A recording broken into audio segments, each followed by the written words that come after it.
let me just say, I don't even think they were that weird. I think they were like theater kids. I've seen people act like that together after like a month-long community theater production.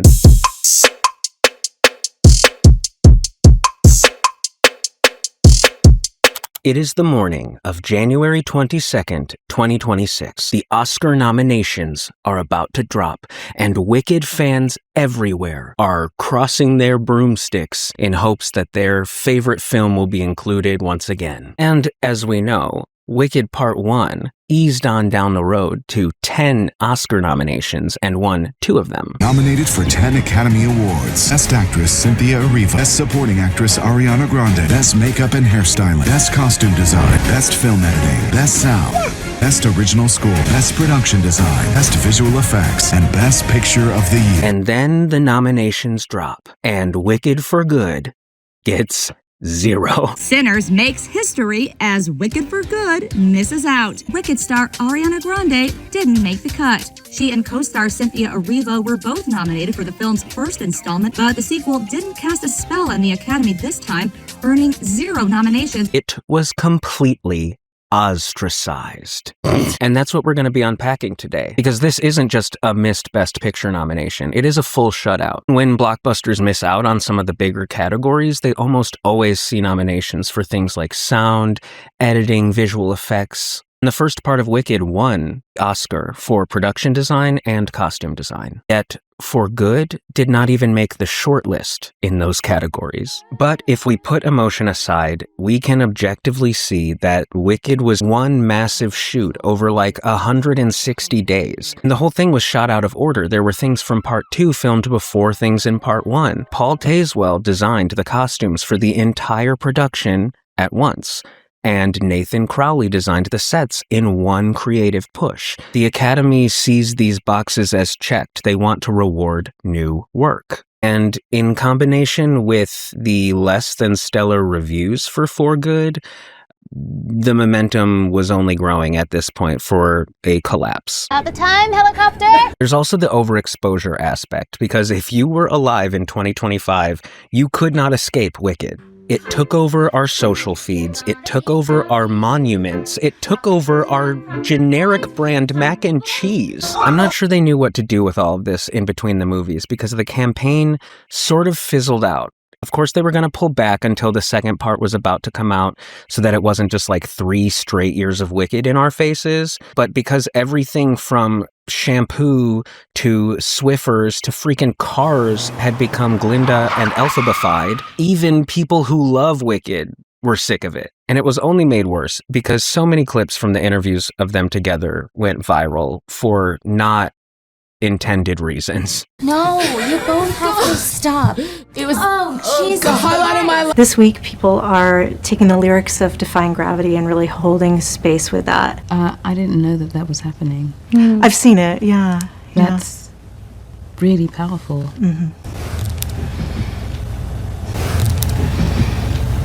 You know, I am in queer media, so but it's happening. Let me just say, I don't even think they were that weird. I think they were like theater kids. I've seen people act like that together after like a month-long community theater production. These people shot for months in London together. I'm not surprised that it changed them for good. And the show itself was changed for good with the addition of 2 premiere musical numbers. Stephen Schwartz returned to pen 2 numbers, No Place Like Home for Elphaba, There's no place like and The Girl in the Bubble for Glinda. a bright, shiny bubble. On paper, duh, that makes total sense. Like, that's a way for them to land a Best Original Song nomination, or 2. But that's not what happened. Actually, no, that's not the truth, Ellen. Even if you love both of the songs, putting them together in the same movie was a risk, because if there was one new song from Wicked, all of the Wicked votes would have gone to that song. But by having 2 of them in the same category, there's a chance that they canceled each other out. But I will say the quiet part out loud. In my personal opinion, I don't think that they were great additions. I don't personally think that they blend in with the rest of the score. And lyrically, I think that not only are the lyrics very, very basic, but like they're also just contradictory. Are you going to start by saying Oz is more than just a place? It's a promise, an idea. I want to help make it come true. And then the end of the exact same song, if we just keep fighting for it, we will win back and restore it. There's no place like home. So does it not exist yet and we need to make it come to fruition? Or did it exist and it was taken away and we need to get it back? I think those contradict each other, no? But even worse, she's standing there telling all the animals that they can't leave. There's no place like home, don't you know? What does she do 2 hours later? Bye, Felicia. And of course, if Wicked's out, something had to take its place, right? That movie was Sinners. It didn't just do well, it has dominated the conversation and the nominations. It's the most nominated movie of all time. And I think that contrast tells you a lot about the Academy's current headspace. It's genre bending, it's bold, it's culturally urgent. It's a movie that voters feel like they've discovered something. Wicked Part 1 felt culturally urgent. It felt like something you had to see. You had to tell other people they had to see it. And Sinners had that. But Wicked Part 2 did not. And as always, there were some surprises as well. If you haven't seen Weapons and you like creepy, fun movies, you have to see it. Fans were pushing for a four-year consideration campaign for Amy Madigan's brilliant performance in that movie, but it was like a far, far away fever dream. It didn't seem possible, but the momentum was in her favor, and she was part of an exciting, unpredictable movie that did really well. Honestly, I wouldn't have been mad to see Julia Garner get a nomination as well. There's also Kate Hudson nominated for playing a woman in a Neil Diamond tribute band. And that's the power of an old school celebrity campaign, because you know her mother, Goldie Hawn, was hosting swanky parties with her friends and doing screenings. Plus, there's the international presence. Sentimental Value racked up 9 nominations. And that's part of a bigger trend of the Academy finally taking international movies more seriously. And then there's the monster in the room, literally Frankenstein. I think Guillermo del Toro's production probably snatched up a few of those design nominations that Wicked may have otherwise got. And suddenly, there's just no room left at the inn for our 2 favorite witches. Ariana Grande and Cynthia Erivo were the darlings of Oscar season last year. Cynthia really had that narrative building up because she's really close to being an EGOT, getting an Emmy, a Grammy, an Oscar, and a Tony. And Ariana Grande did get a Screen Actors Guild Award nomination for Good, which is usually one of the main indicators that someone will be nominated at the Oscars. Even just a few hours before the nominations were announced, Ariana's name was on pretty much everyone's list still. And that could be what threw a bucket of water on her chances at a nomination, because if the people who loved her performance thought she was a sure thing, they may have given their vote to their second favorite in hopes that that person would get a nomination. And trust me, no one is more upset about the snubs of For Good than the Arianators. Oh, Ari, I mean, she's amazing. She just like goes full force. So I literally don't know who's nominated or not, but that's a surprise to me. It's kind of wild that a pair of movies can make $1.3 billion and still be seen by some as a loser. People and projects that you love are always going to be ignored by things like the Oscars. Because at the end of the day, it's a random group of people picking their favorites from a list. It has no actual bearing on what is good art. Also snubbed, Paul Mescal for Hamnet, Amanda Seyfried for The Testament of Anne Lee, Chase Infinity and Regina Hall for One Battle After Another. Movies that have a muted reception like Wicked for Good typically don't even stay in the conversation. The sequel was plagued with issues. There were some weird staging moments and a lot of gaps that the audience was just expected to fill in for themselves. And worst of all, how do you not give Dr. Dillamond a line at the end? How much better would this have been?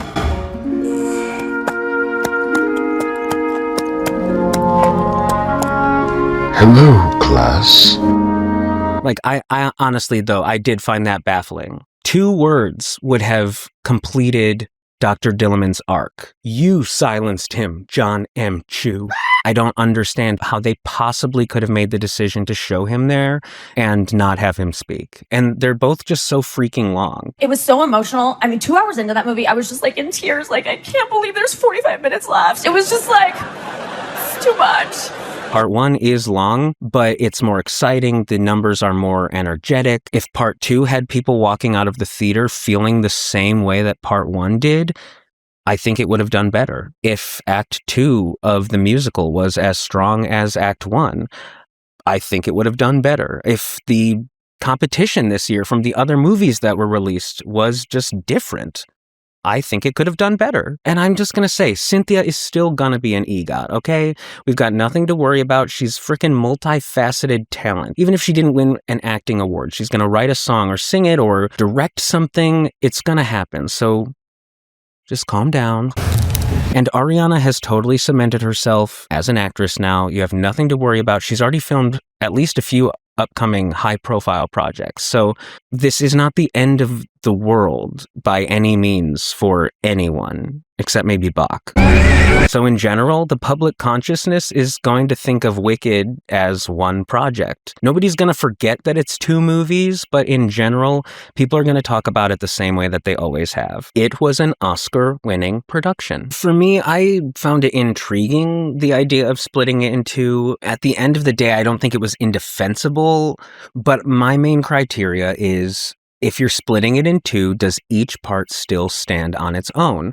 Part 1, you can watch, and yes, you can tell it's building to something bigger, but you do complete an arc. You see a full story, you get a really satisfying conclusion. Whereas if you watch For Good, it's very clear that if you didn't watch the first part, you're not going to know what's going on. Even if you know The Wizard of Oz, you're still going to have these huge, massive gaps that you are just lost. And for the most part, I can't really think of many other shows that it would even be worth trying to split into. The best one that comes to mind for me would be Into the Woods, because it's also very long, and it's also a beloved classic based on well-known children's stories.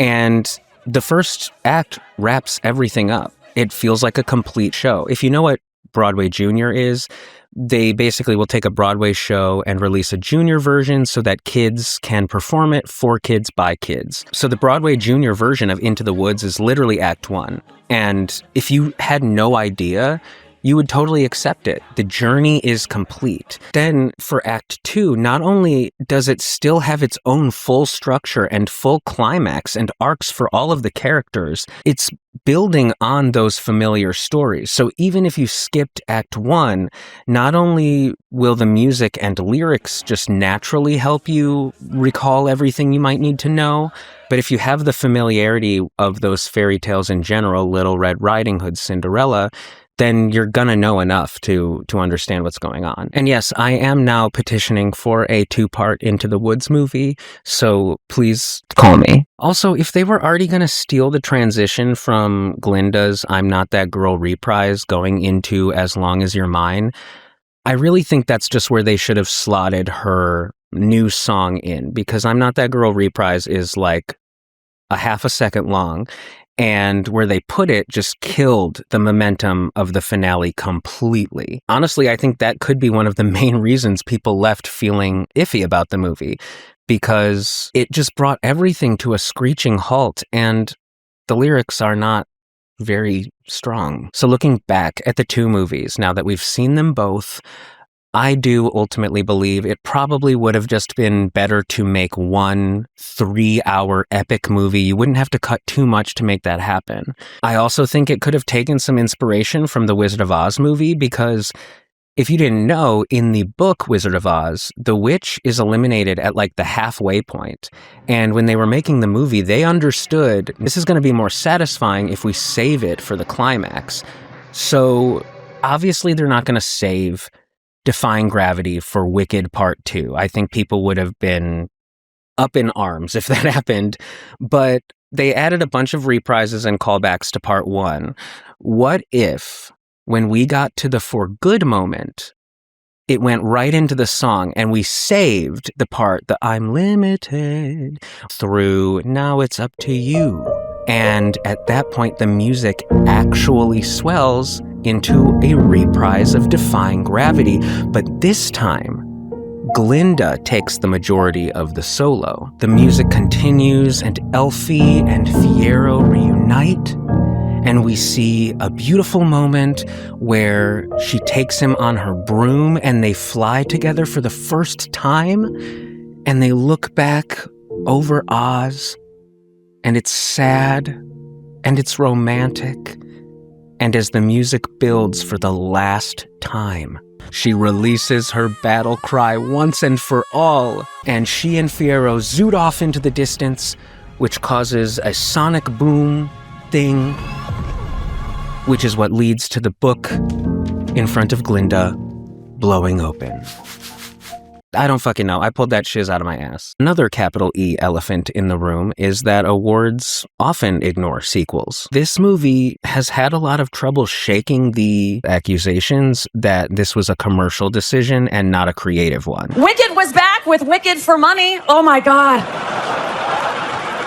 Nikki Glazer's joke landed because it tapped into real sentiment. Even on stage, Act 2 is a tougher sell. Act 1 ends on a literal soaring high. Act 2 is dark, it is slow, it is more political, the songs are moodier, there is less spectacle in general. And on stage, all of this lasts 45 minutes, and then you're done. So tell me how the movie version of Act 2 is 2 hours and 45 minutes. Somehow they took all the plot holes and pacing issues of the stage version and amplified them in the film. There were so many opportunities to add moments of clarity or callbacks to the book, but instead all we got were those pointless Glinda flashbacks and a forced "What is this feeling" reprise because that dance went viral on TikTok. But at the end of the day, does any of this even matter? The second part made a lot less money, but it still made a lot of money. It was not a flop by any means.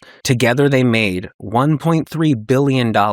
It's also pushed the Broadway show into making some of the highest ticket sales they've made of their entire 23-year run. Who cares about a little gold statue? So was the Academy's rejection of this movie a sign that they're actually going to be prioritizing what is new and exciting versus what we may have seen before? Or was it really just a punishment for making us pay twice to see the same story? I guess that is the $1.3 billion question. If you would like a more in-depth video where I go into my thoughts on both parts together, let me know in the comments. Please also like and share, subscribe. If you have the hype option, hype it up. And wherever you are, I hope you're staying warm and I hope you're staying safe.